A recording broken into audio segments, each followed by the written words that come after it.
हर खबर आप तक सबसे पहले NS9 न्यूज पर। राजकीय सम्मान के साथ भीगी पलकों ने दी शहीद लोकेश को अंतिम विदाई। बता दें कि सिक्किम में हुए सड़क हादसे में शहीद हुए मुजफ्फरनगर के लोकेश का रविवार को उनके पैतृक गांव यूसुफपुर में राजकीय सम्मान के साथ अंतिम संस्कार किया गया। लोकेश की शव यात्रा में प्रशासनिक अधिकारियों से लेकर केंद्रीय मंत्री, राज्य मंत्री, विधायक, जनप्रतिनिधि समेत हजारों लोग मौजूद रहे।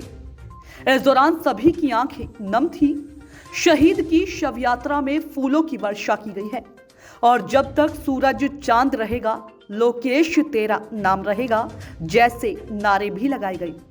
बता दें कि सिक्किम में हुए बड़े बस हादसे में 16 जवानों के साथ ही भोपा थाना क्षेत्र के गांव यूसुफपुर का जवान लोकेश शहीद हो गया था। बस में 20 जवान सवार थे, जिनमें से 4 जवानों की हालत गंभीर बनी हुई है। देर शाम जैसे ही लोकेश के शहीद होने की खबर क्षेत्र में फैली, वैसे ही पूरे क्षेत्र में शोक की लहर दौड़ गई और ग्रामीणों सहित लोकेश कुमार के परिजनों को सांत्वना देने के लिए उनका घर पहुंचना शुरू हो गए। रविवार की सुबह तक प्रदेश सरकार के राज्य मंत्री कपिल देव अग्रवाल, जिला पंचायत अध्यक्ष डॉक्टर वीरपाल, मीरापुर विधायक चंदन चौहान ने शहीद के गांव पहुंचकर परिजनों को सांत्वना दी। सुबह 11 बजे लोकेश का पार्थिव शरीर उसके गांव पैतृक पहुंचा, जहां पर पहले से अंतिम विदाई में शामिल होने के लिए सैकड़ों लोग गांव पहुंच गए थे। अंतिम यात्रा में पहुंचे शहीद के अंतिम यात्रा में जगह जगह फूल बरसाए गए। ग्रामीण सुबह मुजफ्फरनगर बाईपास पर पहुंच गए थे। यहां से अंतिम यात्रा गांव के लिए शुरू हुई। जगह जगह फूल बरसाए गए। निजी जमीन पर उनका राजकीय सम्मान के साथ अंतिम संस्कार किया गया। शव को मुखग्नि उनके चचेरे भाई ने दी। इस दौरान केंद्रीय मंत्री डॉक्टर संजीव बालियान, राज्य मंत्री कपिल देव अग्रवाल समेत प्रशासनिक अधिकारी व जनप्रतिनिधि मौजूद रहे।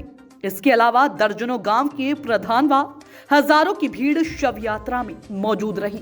सबसे पहले तो मैं सम्मानित देशवासियों को ये बताऊंगा कि ये बेटा उदयवीर सिंह का नहीं था, ये पूरे देश का बेटा था, पूरे हिंदुस्तान का बेटा था।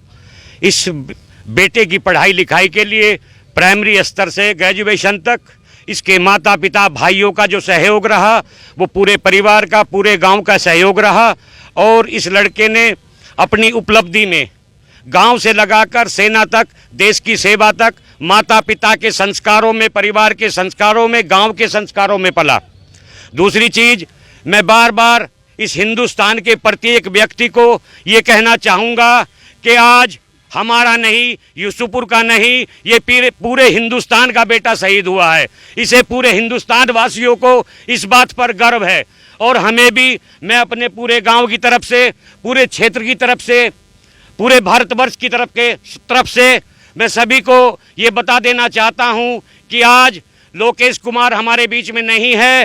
वो सबके साथ रहा, पला और देश की सेवा पे समर्पित हो गया। और इस लोकेश कुमार के जो माता पिता हैं, हम भाई और गांव के लोग, पूरे परिवार के लोग, लोकेश जब छुट्टी आया हुआ था तो 10 तारीख को यहाँ से वो चला गया और मेरे भाई के साथ, भाभी के साथ 22 तारीख की रात्रि में लोकेश कुमार की बात हुई और बातें बताया कि कल सुबह हम ऊपर के लिए निकल जाएंगे। फिर उसके बाद 23 तारीख में उसके फ़ोन पर कोई बात नहीं हुई और माता पिता, पूरा परिवार, पूरा गांव व्याकुल रहा, परेशान रहा। अंत में जब आर्मी हेडक्वार्टर की तरफ से जानकारी आई तो पूरे क्षेत्र में, पूरे जिले में रोष हो गया और यहाँ पूरे जिले के अंदर कोई सा भी गांव हो, कोई सा भी समाज हो, कोई सा भी धर्म हो, उनके यहाँ 3 दिन से खाना नहीं बना और प्रत्येक इस फौजी के लिए, इस देशभक्त के लिए पूरा क्षेत्र आंसू बहा रहा है। मेरा नाम कल्लू पहलवान, मेरे सहरावत खाप का मैं चौधरी हूँ। मेरी खाप का ये लड़का था, ये सन 2012 में भर्ती हुआ था और ये आज शहीद हो गया। बहुत दुखद घटना है। मैं अपने पूरे सहरावत परिवार की ओर से पूरे देश को, पूरे विश्व को एक संदेश देना चाहता हूँ कि ऐसे वीर जवान अगर खाब में और की भी चाहना पड़ेगी, शहीद हुए बॉर्डर पे भी लड़का गोली में शहीद हो जाए, मैं कोई दिक्कत नहीं। मैं अपने भी बेटू को शहीद में मुझे कोई दिक्कत नहीं अगर ऐसे शहीद होते हो। हम सबको जानकारी है कि सिक्किम के अंदर एक मिलिट्री गाड़ी फिसलने से 18 नौजवान शहीद हुए हैं। ये बहुत ही दुखद घटना पूरे प्रदेश के लिए, पूरे हिंदुस्तान के लिए। लेकिन उससे भी अधिक महत्वपूर्ण और दुखद घटना हमारे मुजफ्फर जनपद के लिए भी है कि जिसमें हमारे जनपद के यूसुफपुर गांव का एक नौजवान लोकेश सहरावत भी उस घटना का शिकार हुआ और वो शहीद हुआ है। उसका पार्थिव शरीर आज मुजफ्फरनगर उसके गांव में पहुंचा।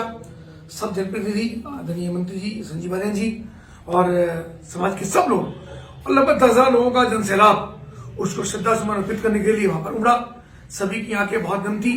सभी ने भारत माता की जय, वंदे मातरम, हिंदुस्तान जिंदाबाद ऐसे नारे लगाते हुए उसको अपनी अंतिम श्रद्धांजलि दी है।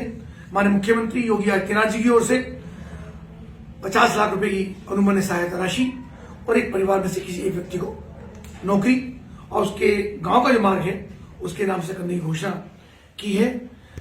ये बहुत छोटी और यह कह सकते हैं कि किसी के जीवन के मूल्य के रूप में चीजें नहीं होती हैं, लेकिन फिर भी परिवार को सांत्वना के लिए माननीय मुख्यमंत्री की ओर से विशेष संदेश भेज करके उनकी ओर से हमने वहां पर श्रद्धासुमन अर्पित किया। हर खबर आप तक सबसे पहले NS9 न्यूज पर।